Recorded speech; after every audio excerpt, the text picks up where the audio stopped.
When the whole nation had finished crossing the Jordan, the Lord said to Joshua, "Choose 12 men from among the people, one from each tribe, and tell them to take up 12 stones from the middle of the Jordan, from right where the priests are standing, and carry them over with you and put them down at the place where you stay tonight."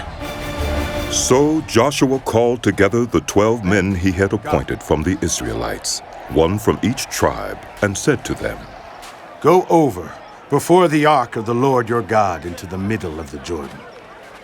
Each of you is to take up a stone on his shoulder, according to the number of the tribes of the Israelites, to serve as a sign among you. In the future, when your children ask you, 'What do these stones mean?' tell them that the flow of the Jordan was cut off before the ark of the covenant of the Lord. When it crossed the Jordan, the waters of the Jordan were cut off. These stones are to be a memorial to the people of Israel forever." So the Israelites did as Joshua commanded them. They took 12 stones from the middle of the Jordan, according to the number of the tribes of the Israelites, as the Lord had told Joshua, and they carried them over with them to their camp, where they put them down. Joshua set up the 12 stones that had been in the middle of the Jordan at the spot where the priests who carried the Ark of the Covenant had stood, and they are there to this day. Now the priests who carried the ark remained standing in the middle of the Jordan until everything the Lord had commanded Joshua was done by the people, just as Moses had directed Joshua. The people hurried over, and as soon as all of them had crossed, the ark of the Lord and the priests came to the other side while the people watched.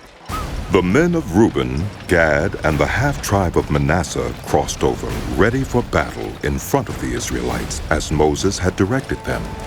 About 40,000 armed for battle crossed over before the Lord to the plains of Jericho for war. That day the Lord exalted Joshua in the sight of all Israel, and they stood in awe of him all the days of his life, just as they had stood in awe of Moses.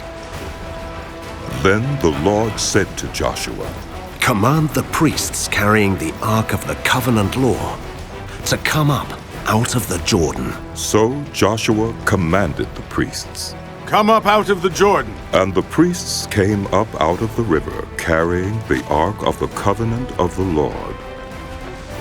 No sooner had they set their feet on the dry ground than the waters of the Jordan returned to their place and ran at flood stage as before. On the 10th day of the first month, the people went up from the Jordan and camped at Gilgal on the eastern border of Jericho. And Joshua set up at Gilgal the 12 stones they had taken out of the Jordan. He said to the Israelites, "In the future, when your descendants ask their parents, 'What do these stones mean?' tell them, 'Israel crossed the Jordan on dry ground. For the Lord your God dried up the Jordan before you until you had crossed over. The Lord your God did to the Jordan what he had done to the Red Sea when he dried it up before us until we had crossed over.